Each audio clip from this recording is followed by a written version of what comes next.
আসসালামু আলাইকুম।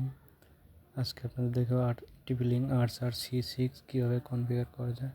তো আমি আমার ফোনের সাথে কিউআর কোডের মাধ্যমে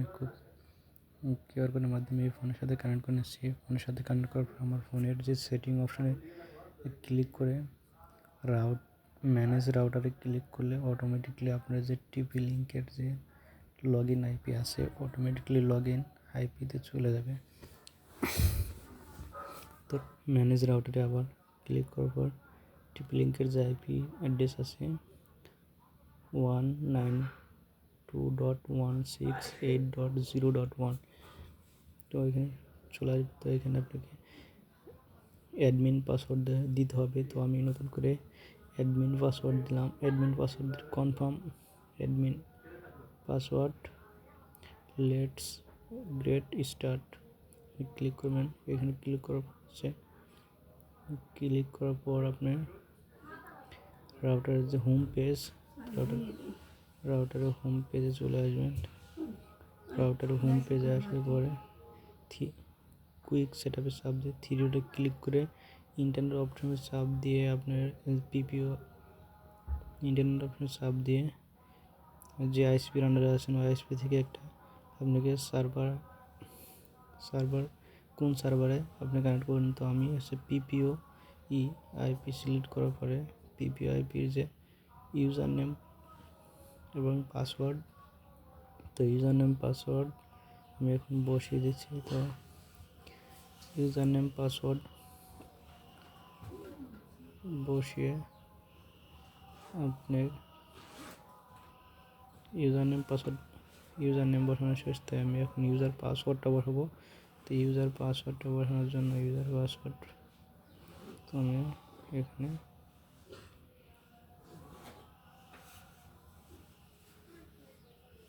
ইউজারের যে ফোন নাম্বারটা আছে তো এখানে ফোন নাম্বারটা অলরেডি বসিয়ে দিচ্ছি।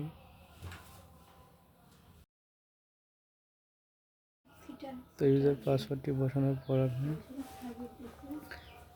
সেভ দিয়ে দিবেন। সেভ দেওয়ার পরে আপনার আরেকটি কাজ করতে হবে।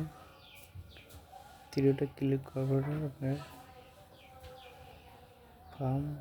ফার্মার যে আপনি ওয়ান পিন অপশনটা চালু করে দেবেন। তো একসাথে আপনি রাউটার যে এসএসআইডি এবং পাসওয়ার্ড দিয়ে দিবেন। তো এখানে যেহেতু ডুয়েল ব্যান্ডের রাউটার, তো আমি ডুয়েল ব্যান্ডের রাউটারটার জন্য আমি ডুয়েল ব্যান্ড 2.4G একটা নাম দেবো, আছে 5G একটা।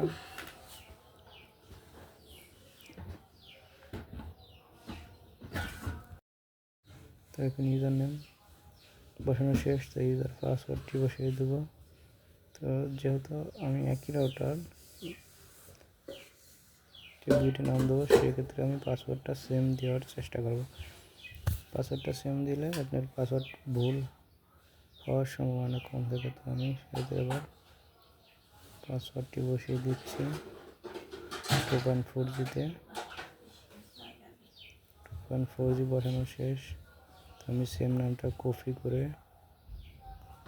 পাসওয়ার্ড আবার 5G যে পাসওয়ার্ডটা আছে এখানে বসিয়ে দেব।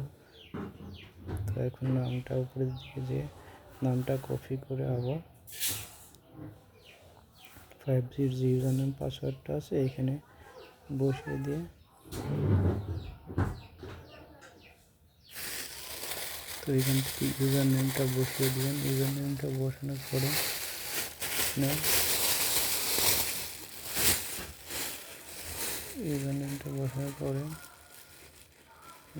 সেভ অপশানে সেভ দিয়ে দেবেন। তো সেভ অপশানে সেভ দেওয়ার পরে তো আপনার ওয়াইফাই দেখবেন যে আপনি ইউজার নেমটা দিচ্ছেন ওই ইউজার নেমটা অলরেডি শো করবে। তো আমি ইউজার নেমটা দেওয়ার পরে ফোনে বসা অটোমেটিক কপি করে রাখছিলাম, কানেক্ট করে নিলাম। কানেক্ট করার পর আমার অটোটা পুরোপুরিভাবে সেট আপ দেওয়া শেষ। এখন আমাদের আইএসপি থেকে নেটটা